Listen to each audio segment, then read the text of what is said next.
మరి నా చిన్నప్పుడైతే సంక్రాంతి వచ్చిందంటే వాడకొట్టోళ్ళందరూ కలిసి 10 రోజుల ముందు నుంచే ముక్కుడు పెట్టుకుంటుండే జబర్దస్త్ పిండొంటలు వండుతుండే.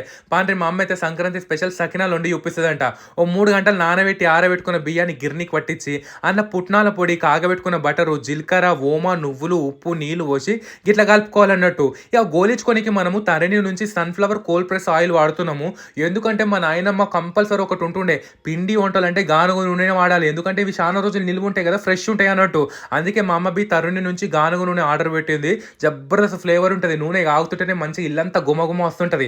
వీళ్ళు ఫార్మర్స్ నుంచి డైరెక్ట్ ప్రొడక్ట్స్ తీసుకొని చేస్తారు కాబట్టి చాలా నేచురల్ ఇంగ్రీడియెంట్స్ ఉంటాయి. అంతేకాకుండా మనకు సంక్రాంతి స్పెషల్ ఆఫర్ బి ఉంది. ఏ 4 ప్రొడక్ట్స్ కొన్నా 3 ప్రొడక్ట్స్‌కి డబ్బులిస్తే చాలన్నట్టు. మా అమ్మ అయితే ఇక సకినాలు పోసుట్ల పెద్ద ఎక్స్‌పర్ట్ అయిపోయింది. చూస్తుర్రు కదా మంచిగా పోసేసుకొని ఆరిన తర్వాత ఆల్రెడీ నూనె కాగుతుంది కదా! కాగుతుంటే జబర్దస్త్ వాసన వస్తుందన్నట్టు. ఈ గోలిచ్చేసుకున్నారనుకో 2 దిక్కులు సంక్రాంతి స్పెషల్ సకినాలైతే రెడీ. మీరు చేసుకుంటారా? కమెంట్ చేయర్రి మీకు నచ్చితే.